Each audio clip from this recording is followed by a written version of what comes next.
Dan nasnya itulah yang mendorong dia. Kalau dia ini adalah manusia-manusia durjana. Satu, ya. Jadi kita lihat omongannya, apakah omongan manusia seperti itu? Ya, enggak sama sekali. Satu ya, Mas Aiman dan seluruh punya iNews. Jadi saya hanya bilang kalau anak yang nggak ngerti itu malah biasa ceritanya hiperbolik gitu. Nanti kita dengarkan cerita Michael yang ada satu cerita bagus lagi. Ada satu penjual, selain ada 2 petugas yang datang ke sana, nanti Mike ceritain. Ya, ada lagi. Tugas masih aparat. Apa? 2 aparat. 2 aparat. Yang menangani kasus ini. Tapi ada lagi. Maksudnya banyak cerita. Penyidik datang juga ke tempat itu. Tadi nggak diceritain sama dia. Enggak. Ya, satu gini. Tapi yang jelas. Penyidik datang ke tempat Pak Jokowi bareng bersama dengan Egy dan DHL. Nanti biar Michael yang cerita. Karena Michael dengar langsung dari Bang Egy Sujana. Dengar telepon langsung. Saya juga mendengar, tapi lebih baik Michael. Tapi gini, di antara ini sebenarnya ada cerita yang digabung-gabungkan. Selama ini sebelum kita bongkar, peristiwa Egy Sujana, tanda tangan buku itu memang ada. Dan itu pada pertengahan Desember. Tapi kemarin seolah-olah cerita itu dibuat itu sebelum berangkat. Seolah-olah memang. Jadi seolah-olah Egy itu benar-benar sudah jatuh takluk kepada Jokowi. Jadi tanda tangan, kemudian CBM dan lain sebagainya. Itu yang pertama.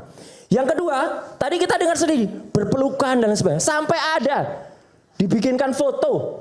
Mohon bisa ditampilkan. Ya, foto namanya Egy Sujana seolah-olah berangkulan dengan Joko Widodo. Ya. Ngeri. Itu foto palsu. Ya. Nah, ini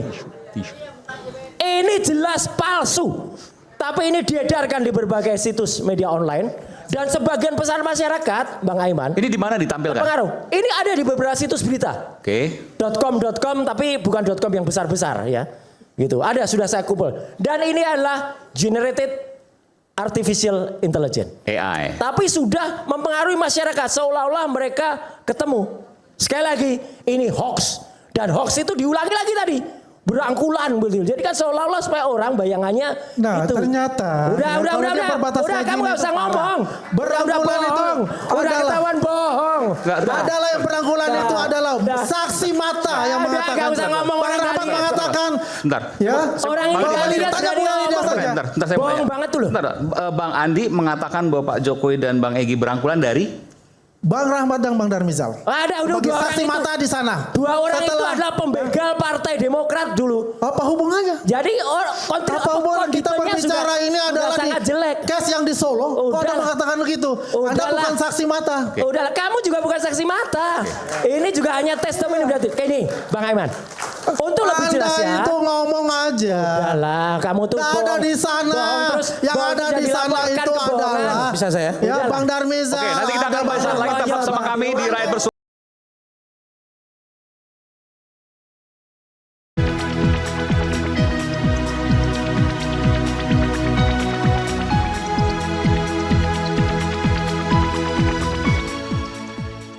Komisi Informasi Daerah Provinsi DKI Jakarta kembali menggelar sidang sengketa informasi terkait ijazah Jokowi yang diajukan pengamat kebijakan publik Bonatua Silalahi.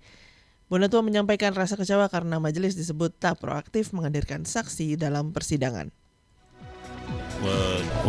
Tim media ya. Jadi ini memang tadi sempat alot ya sidang sebentar. Saya hanya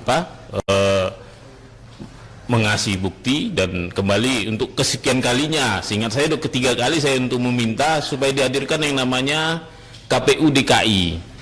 Kenapa? Karena saya sudah bersurat ke lembaga kearsipan daerah meminta ijazah calon gubernur tahun 2012 yang sudah menjadi gubernur, namun sepertinya Komisi Informasi tidak mau memanggil mereka, ya. Ujungnya saya hanya informasi yang saya dapat itu nggak berkembang. Sebagaimana kita tahu bahwa saya sudah bersurat ke lembaga kearsipan daerah, ya kan, menanyakan, dan lembaga kearsipan daerah bilang tidak ada, ya kan.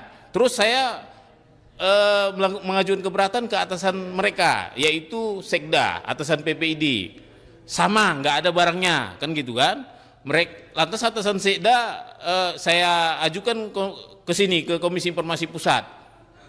Dengan harapan saya, ya, Komisi Informasi Pusat dengan segala daya upayanya, dengan kekuasaannya, memanggil yang namanya KPUD DKI. Karena apa?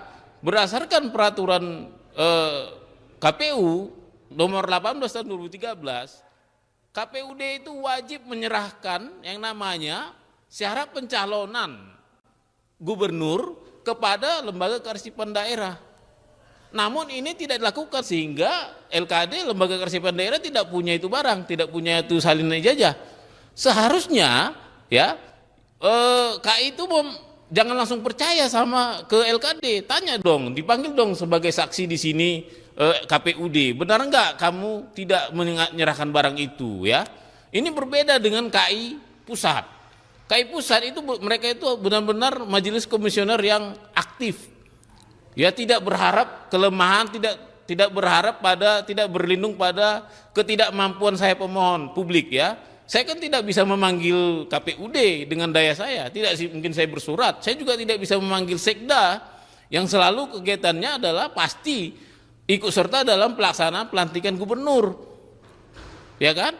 Dia kan ikut sebagai organ daerah yang melaksanakan kegiatan administrasi. Dia juga pencipta arsip di sini. Dia juga seharusnya punya salinan data-data pribadi gubernur yang sudah dilantik.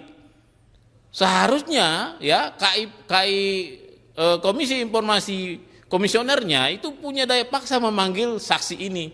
Sehingga akhirnya tadi saya sedikit keras, saya nggak ada kesimpulan. Kenapa? Permohonan saya itu sama dengan kesimpulan, orang nggak ada perkembangan kok. Apa yang saya mohonkan itu saya dipanggil LKD katanya, lembaga kearsipan daerah kan udah dipanggil waktu itu. Sudah, saya udah panggil, ya kan? Sudah, saya udah bersurat. Terus saya mau apa di sini? Nggak ada. Kesimpulan saya tidak ada. Artinya ya, mari kita evaluasi sebenarnya bagaimana perlakuan, ya, seharusnya kan Komisi Informasi, komisioner ini berpihak pada informasinya, jangan berpihak ke saya. Pastikan dulu kalau informasi itu tidak ada pada instansi itu, dia harus pastikan benar nggak tidak ada. Dipanggil itu sebenarnya badan publik yang ada siapa? Kan mereka sudah ngaku badan publik yang ada adalah KPUD. Betul, panggil KPUD. Seharusnya KPUD itu juga disaksikan benar dan menyatakan seperti yang kemarin itu Andri kan dipanggil KPU. KPU-nya ngaku memang benar nggak kami kasih, jadi tidak ada di Andri. Seharusnya outputnya di sini adalah LKD juga nanti dapat semacam apa ya, validasi dari KPUD, sehingga KPUD bilang kami yang punya barang dan memang belum kami kasih ke LKD, seperti itu.